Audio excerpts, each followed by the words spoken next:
Now entering the Bitcoin Podcast Network. Ether is the perfect drug for Las Vegas. In this town, they love a drunk. Fresh meat. Come on, buddy. So they put us through the turnstiles and turned us loose inside.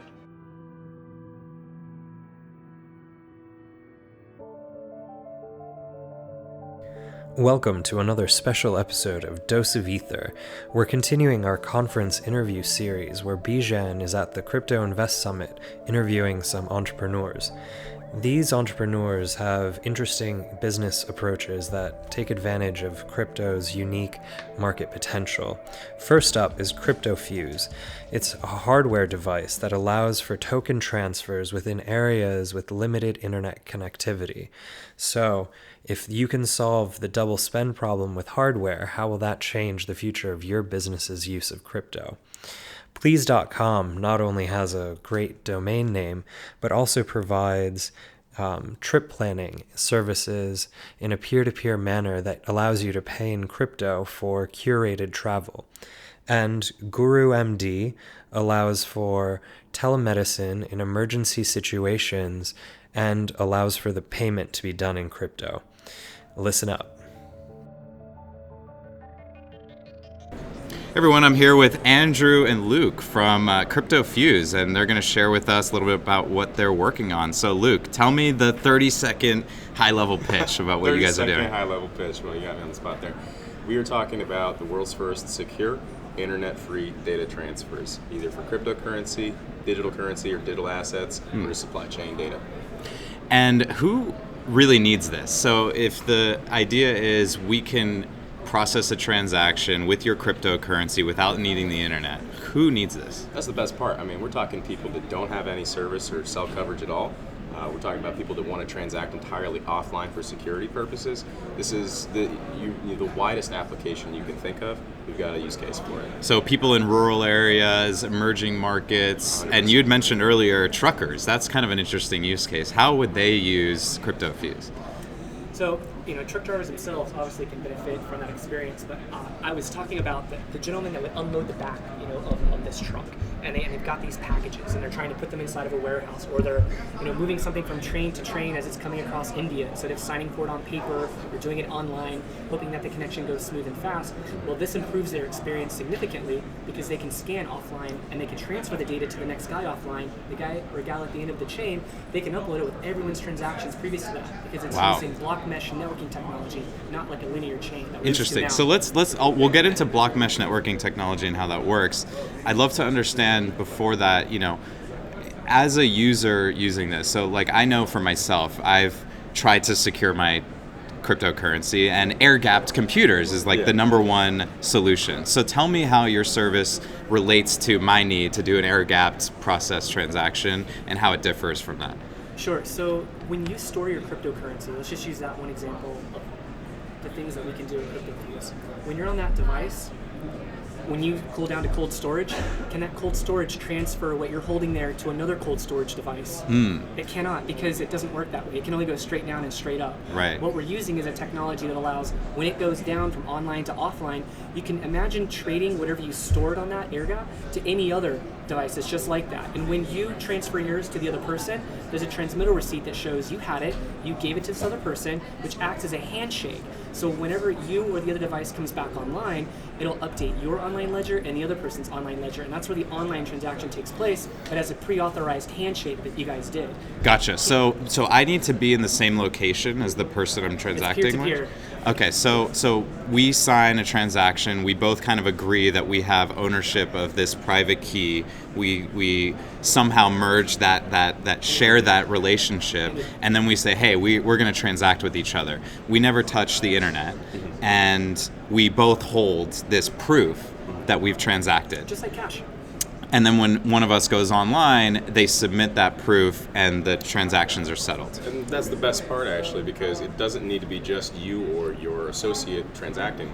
As long as one person in, say, that daisy chain of interactions touches the internet eventually, it uploads all that data raw to the block mesh. And so the order of transactions doesn't matter as much. No. So even if there's 3 or 4 or 5 different transactions and they happen sequentially, I won't be able to spend money that I don't have. Theoretically, you could stay offline forever.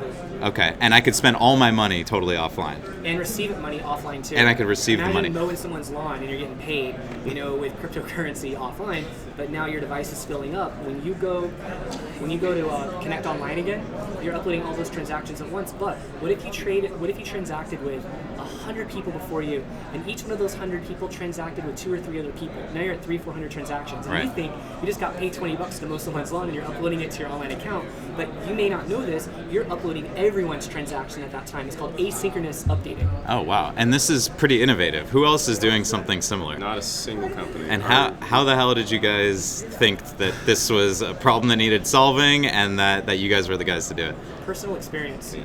Oh, wow. While in Kosovo and Afghanistan, we had a specific type of a machine that would pull information in from, let's call it the internet, that is the satellites. And this machine would open up this container, we'd make edits to it, close it back up, send it to this machine called the Singlars, and it would use UHF to send it out to everyone within a 15-mile radius. And that was the offline container. You make edits to it, and then whenever someone sends it back up to the satellites and it goes back to Germany or the US, it would show every single offline device that touched it and made edits to it. It's mesh networking. So I learned about blockchain this past January. I've been in AR for about 8 years.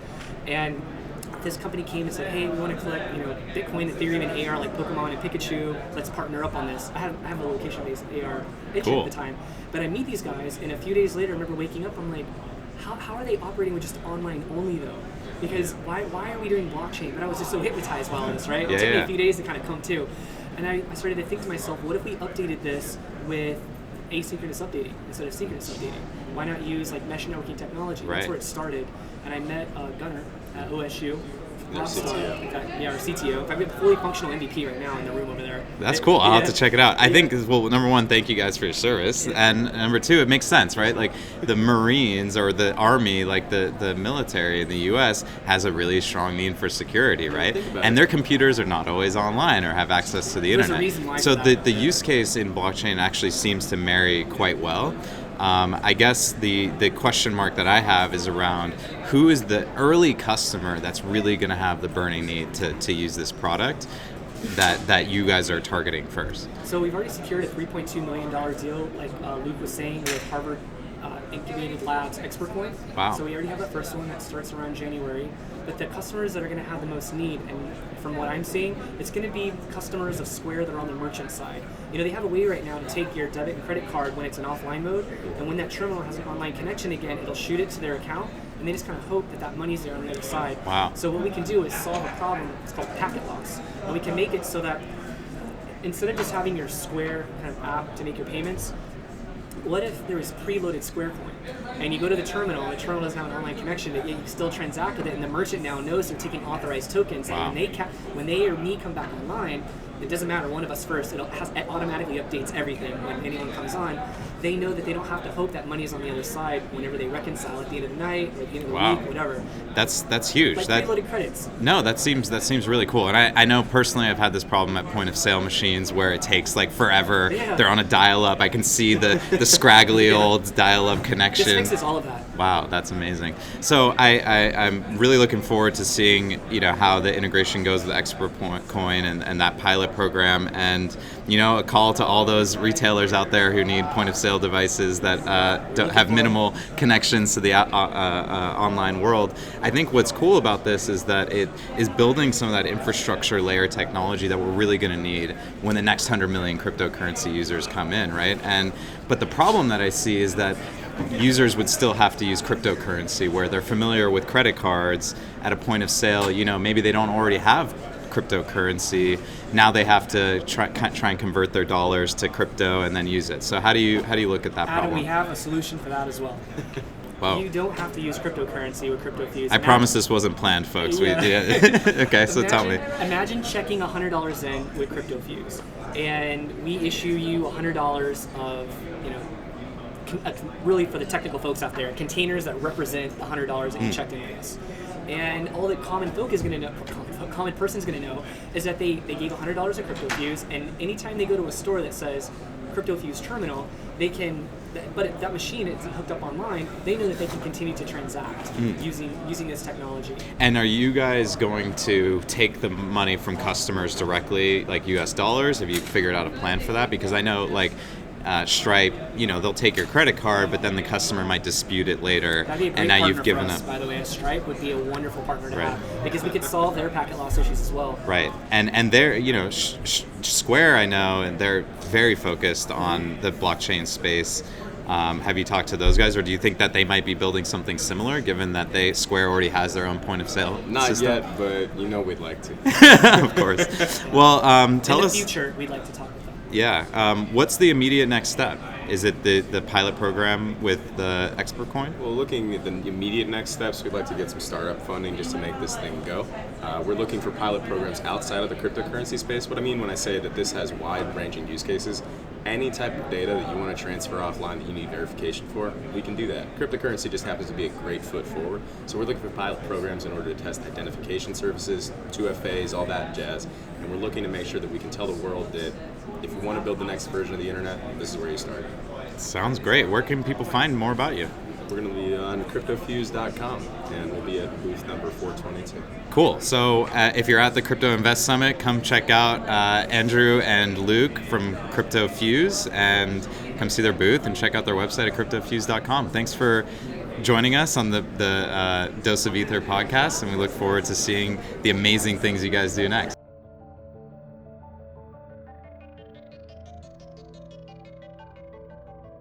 I'm here with Roman from Please.com. Please.com is a marketplace for travel. We're going to talk a little bit about that and what's going on with Please. So tell me, please, what is Please.com?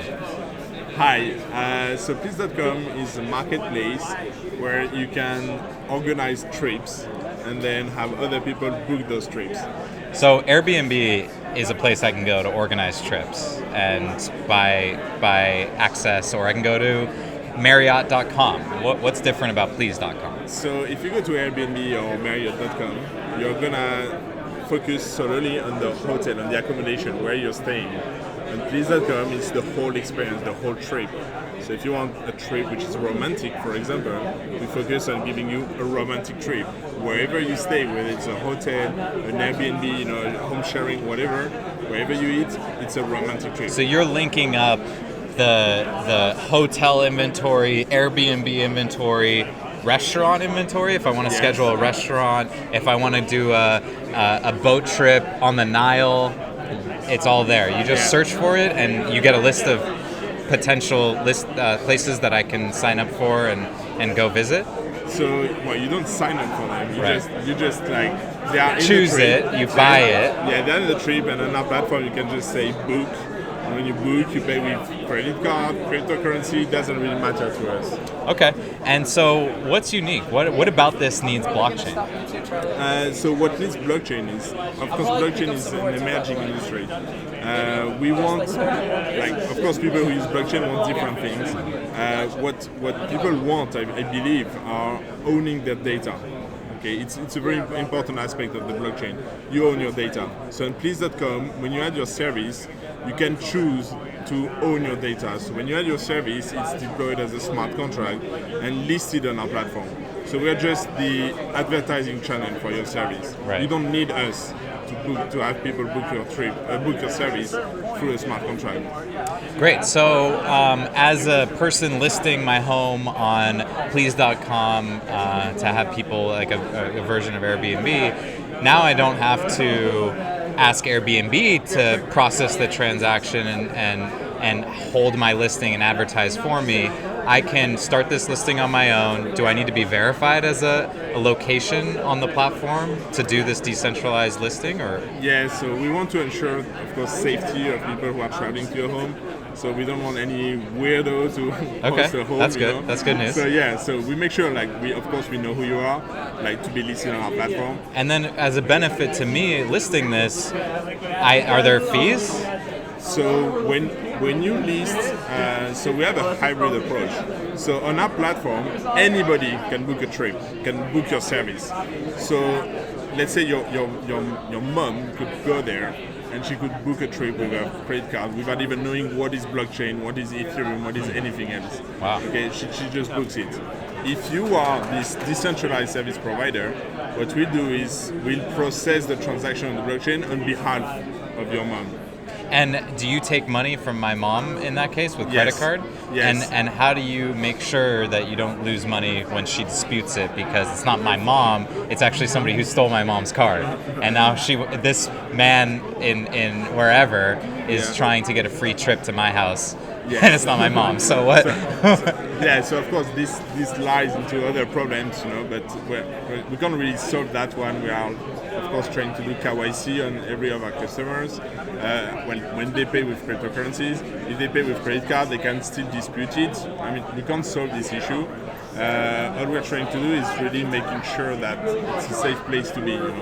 Yeah, I totally get that. And I think as a person listing a service, you can see that Airbnb, eBay, TaskRabbit, all of these marketplaces, every year they're increasing their fees. Yeah. It's almost like they're monopolies and they have a lot of power and they're taking advantage of people. Yeah, they do. Actually, in the travel industry, for example, Booking.com, they will list you for a very cheap price at the beginning, and as you get more and more bookings, they will increase the price. And so what's going to prevent Please.com from being against my wishes as a user?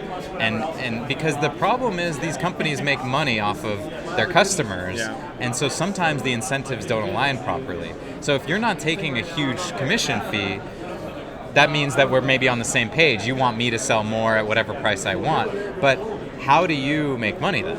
Yeah, so we have two business models. We have a booking fee business model, and we have an advertising business model. So if you have, like I said, if you have a centralized traveler, like your mom who's coming to book on our platform, we take a booking fee. If it's someone who's using MetaMask, for example, connecting to our platform, who's booking your decentralized services, then we don't take any fee. We don't take any booking fee.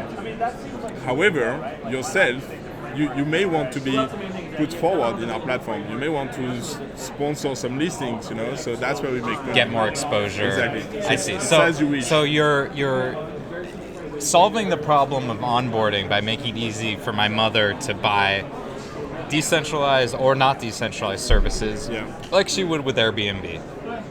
Or another platform, because she can't do it just on Airbnb. She spends 10 hours searching different sites, right? Yes. And so she can do it all on one platform, that's great. And if she buys from the Airbnb inventory, then she pays whatever fee she would. But if she buys from the Please.com decentralized inventory, she saves 15% potentially on the same exact location.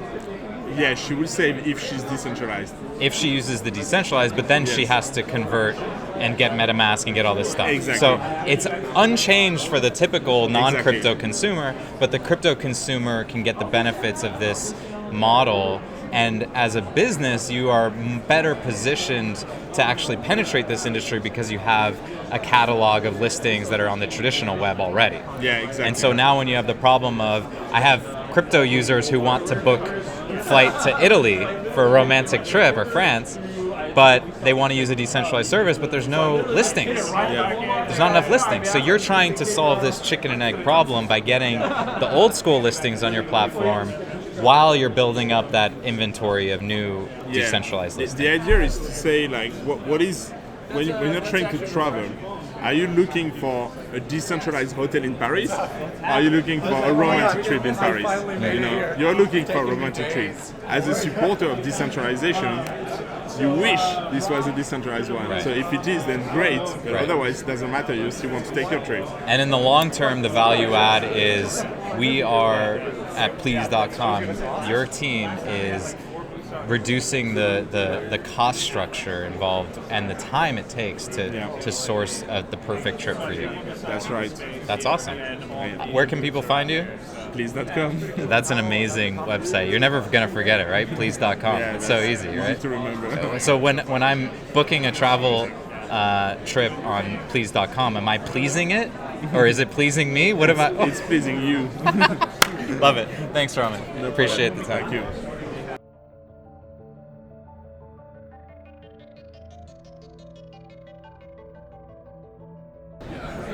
All right, so we are here with Clint from GuruMd. He's the CEO and founder. They've just launched a security token offering that we're going to hear about, and we're going to hear about their product.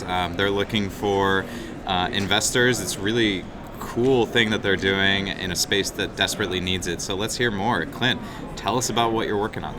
A Hello, Bijan. First off, I want to thank you for having me here this morning.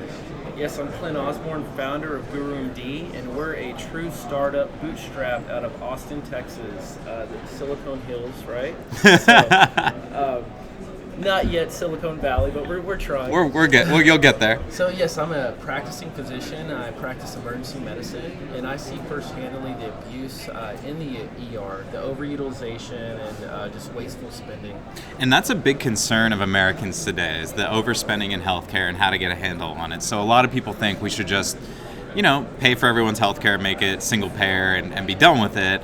And others like you are focused on how do we make the technology and the service offering better so we don't have to be exposed to these costs. Is that roughly kind of how you're approaching it? That is how we're approaching it. And there's so many options and more affordable solutions that exist right now other than just going to the ER for everything. So why have I always thought, I'll go to the ER, or I'll go to urgent care? I've never thought I'll jump on a computer and talk to a doctor. That is a very good question. There is, to address one issue, a lot of ERs look like urgent cares today. So people don't know what they're walking into, or they don't know if they're walking into a walk-in clinic. So that's a difference between a $100 fee versus a $300 fee versus a $3,000 fee. Right, and you don't get the price until after. Exactly. So GuruMd is targeted to keep costs low, to keep medicine affordable and accessible for everyone.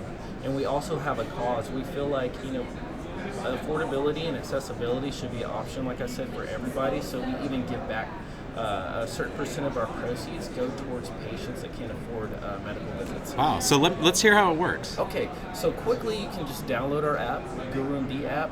We've contracted with large insurance companies, Blue Cross, Humana, UHC.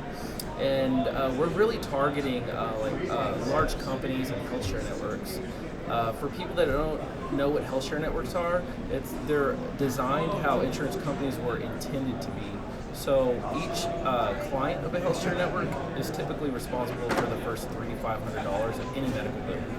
And so we link up with healthcare networks to provide full workups, chest x-rays, CT scans, lab work if you need it, without ever even stepping foot into a clinic and keeping those costs low. Wow.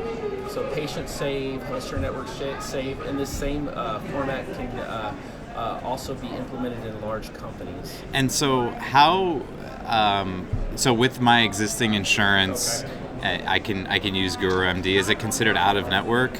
So your existing insurance, all we charge is an office visit copay. So if you have like a PPO, HMO, it will generate your office visit copay, and it's affordable in that aspect for you because it's just an office visit, it's not an ER visit, and we can still offer x-rays, CT scans, labs, higher level of care. That's interesting. Stepping foot in the How do you get x-rays without me stepping foot? So we've partnered with some companies that can show up on site at your home workplace, and say you rolled your ankle at home or you have a cough and you need an x-ray to make sure you don't have a pneumonia or a broken ankle. They'll show up on site.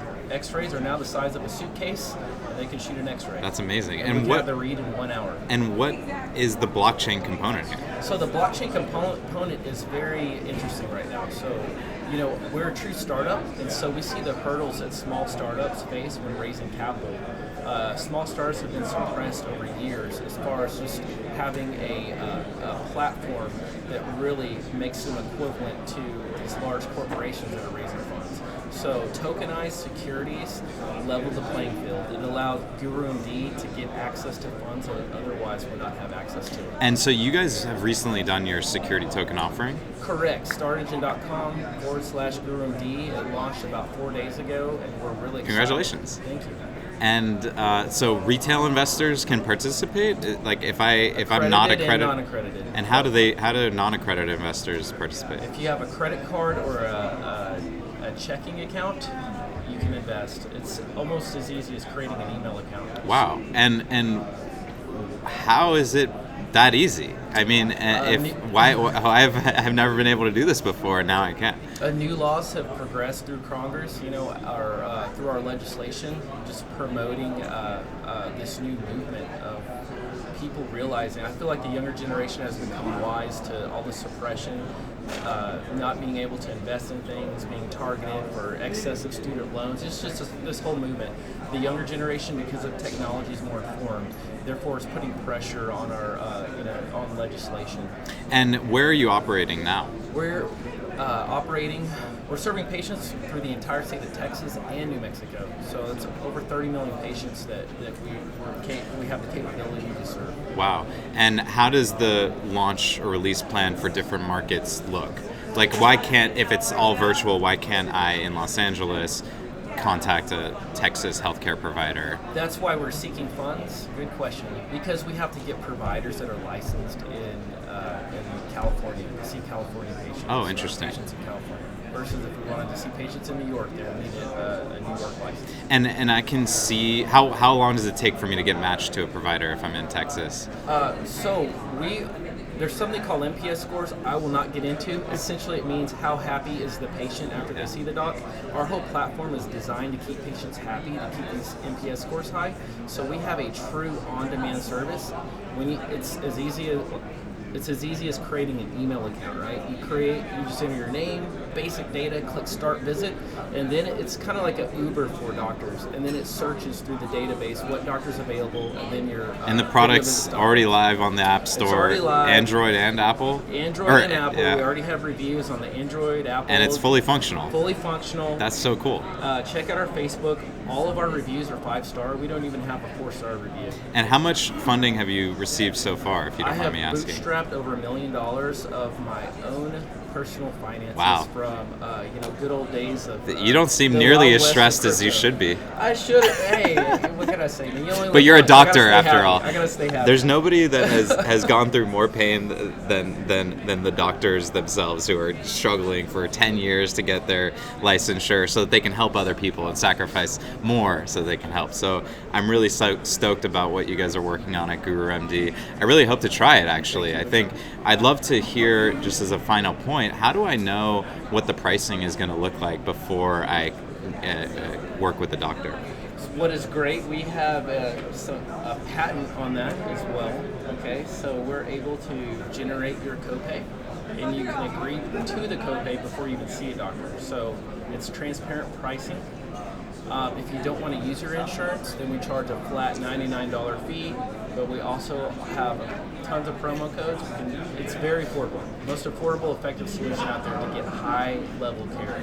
Amazing. And so you would pay the copay, and if you don't want to do the copay, it's a flat $99 for the time of the doctor for that diagnosis. Correct. And then if there's additional services like x-rays, you'd pay for those separately. That is correct. And how do I know what the pricing for those are once I'm diagnosed? Great question. We've partnered with imaging facilities that give us flat fees.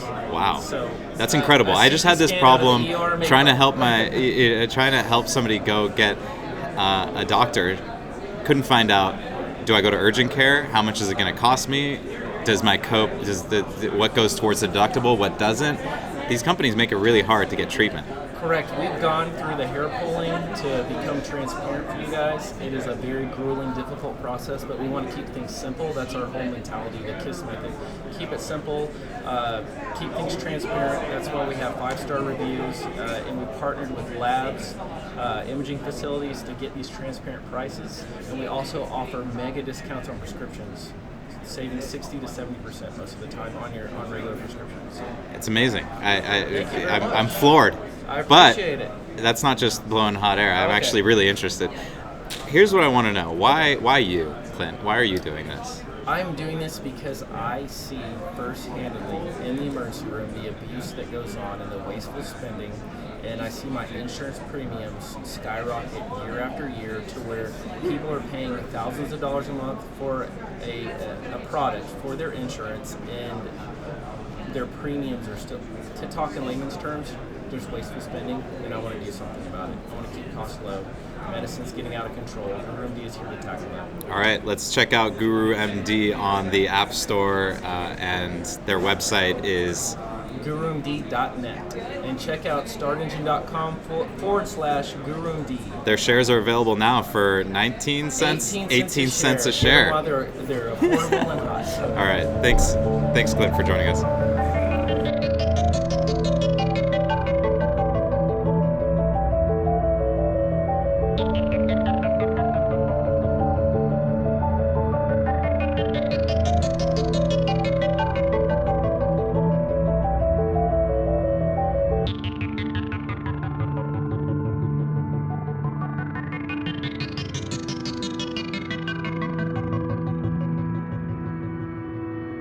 Network.